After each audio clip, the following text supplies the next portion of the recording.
Hi అండి అందరికీ.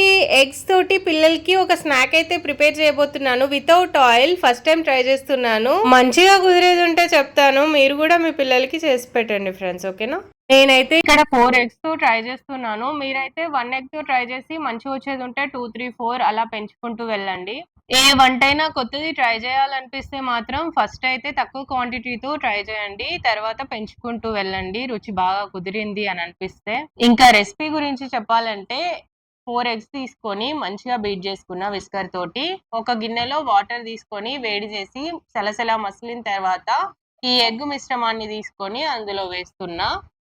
చూడండి మంచిగా ఆమ్లెట్ లాగా కనబడుతుంది కదా మనకి. ఇది 2 సైడ్స్ ఉడకాలన్నమాట, అందుకని ఇంకో సైడ్ కూడా తిప్పుతున్నా గరిటెతోటి. ఇలా ఎందుకు చేస్తున్నావు, ఎగ్స్ డైరెక్ట్ గా ఉడకబెట్టుకొని తినొచ్చు కదా అని అంటే, ఇది 2 మినిట్స్ లో అయిపోతుంది. నెక్స్ట్ టైం కూడా ఇది మంచి వచ్చేది ఉంటే ఇలానే చేద్దాం అన్నట్టుగా చేస్తున్నాను.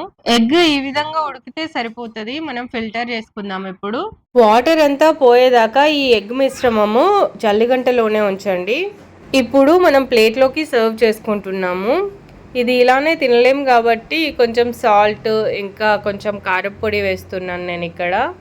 అంతే, మన రెసిపీ అయితే రెడీ అయిపోయింది. ఇప్పుడు మా బాబుకి ఇచ్చి చూద్దాము వాని రియాక్షన్ ఎలా ఉంటుందో మీకు కూడా చూపిస్తాను పదండి.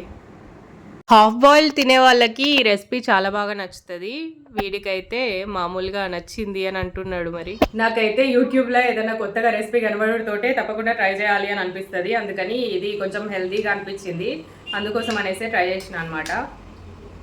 అంటే ఈజీగా అయిపోతుంది అన్నట్టు. ఇది ఉడకబెట్టడం అంటే చాలా లేట్గా అయిపోతుంది కదా, ఇదైతే ఈజీగా అయిపోతుంది కదా అని ట్రై చేసిన.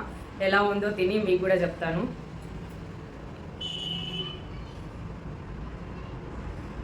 పర్లేదు, బాగానే ఉంది. హాఫ్ బాయిల్ తినే వాళ్ళకైతే ఇది చాలా బాగా నచ్చుతుంది.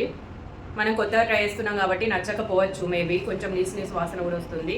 కాకపోతే తింటే అలవాటు అయిపోతుంది. ఆయిల్ లేదు కాబట్టి ఇది హెల్దీయే. పిల్లలకి పెట్టినా కూడా ఇలాంటి అలవాటు చేసినా కూడా మంచిగానే ఉంటుంది.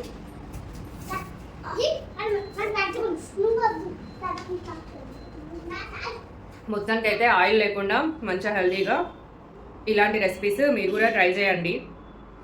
ఫస్ట్ టైం అయితే నచ్చకపోవచ్చు, మరి నన్ను ఏమన్నా తిట్టుకోకండి, ఎందుకు అక్క ఇలా చెప్పింది ఈ రెసిపీ అనేసి.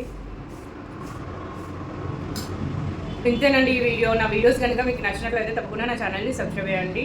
ఈ వీడియో నచ్చితే తప్పకుండా లైక్ చేయండి ఫ్రెండ్స్. బాయ్.